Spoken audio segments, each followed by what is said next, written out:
What's going on, fam? I go by the name of Blessons. I'm a producer and mixing engineer in the Dallas-Fort Worth area, and today I'm answering your question. Let's get into it. Blessons did it. Got a question here from the homie African Revolution. He said, fire tutorial, bro.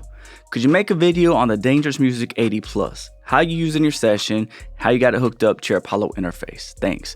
Then he goes on to say, sorry, he meant, how do I hook it up, my Dangerous 80 Plus, to my Apollo interface? I can definitely answer that question for you, bro. Let's go ahead and look on the screen here real quick. I have some screenshots here pulled up. Now, it would be a little harder for me to pull out my actual system, right, and show you the actual cables. So what I did is I downloaded the 3 devices that go into this, and I'm going to show you my routing and how I'm doing it, okay? So first things first, let me just familiarize yourself with this if you're not familiar. This is my interface, or one of them. I have the Apollo 16. I also have a Apollo MK2 Twin. I think it's a quad version as well. But this is my main interface, Apollo 16. This is the older version, not the newest one. Then this right here is the Dangerous 2 Bus LT, right? This is the back of the Dangerous 2 Bus LT, all right?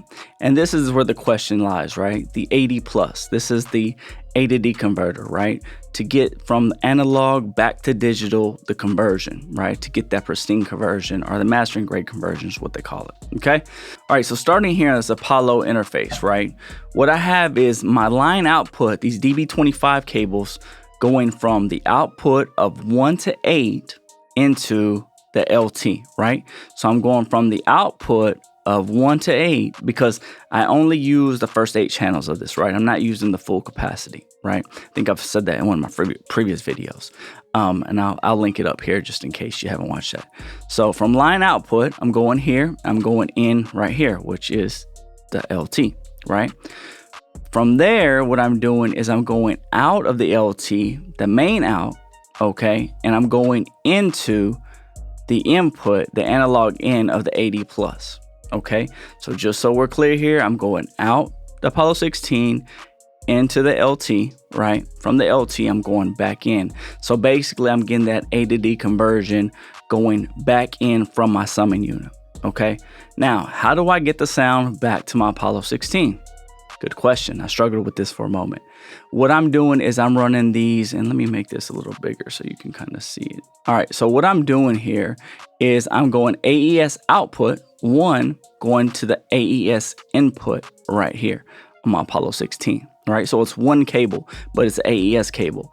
So if you notice, if you go look at any of my sessions and pull up Pro Tools here, if you look at this track here labeled LT pre, right, you'll notice the input is AES. Okay, that's how I'm basically routing it in. Now, the other thing I do to use my second analog input, some people use it as they just put the mic straight into there. I don't use it that way. Some people do. I don't really have the need to do that.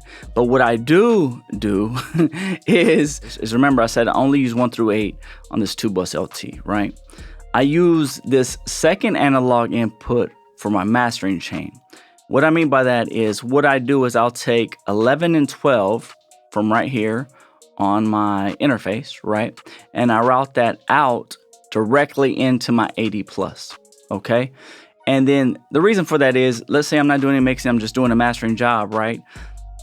It gives me the final stage of that AD conversion. Let me show you what I mean here. Okay, so this is a mastering basic job that I did for, I believe this was F's album, okay? So the way I have this routed is, you see I have the track here that I'm routing, right? So this is the main track, this purple, okay? It's my processing, mastering chain. From there, I'm going into here, okay? Then I'm coming out. This is really just some secondary stuff that I did. Then I go into this high-end magic bus that I use. I really actually don't even need this anymore, but this is something I made up a while back. Okay, some high-end saturation. And then from there, I'm going to this final bus, okay? Now, typically, this is the way I would keep it. However, now what I'll do is, and I'll go both ways, right? Sometimes I'll test it to see what it sounds like, and sometimes it sounds good, sometimes it doesn't. And what I'll do is I'll route this to my 80 Plus, okay? So pull this, go back here. I'll route it to here. I'll flip the switch, okay? Then you'll notice it's coming back in, okay? So it's going, this is going out to my 80 Plus. This is coming back in, and then I print the track, as you see right here, okay? So that's the other way I'm using it. Now, I play around with this sometimes. I'm going to be honest with you, I haven't really mastered the sound that I want. It changes all the time. So what I'll do is sometimes I'll put the L2s as my final limiter and actually come back in from my 80 plus into those limiters. I've tried that. In this case, when I was mastering this, I didn't need that. All I did was I wanted that final A to D conversion. I wanted that sound. So I brought that back in, and as you can tell, it has a clip guard on it.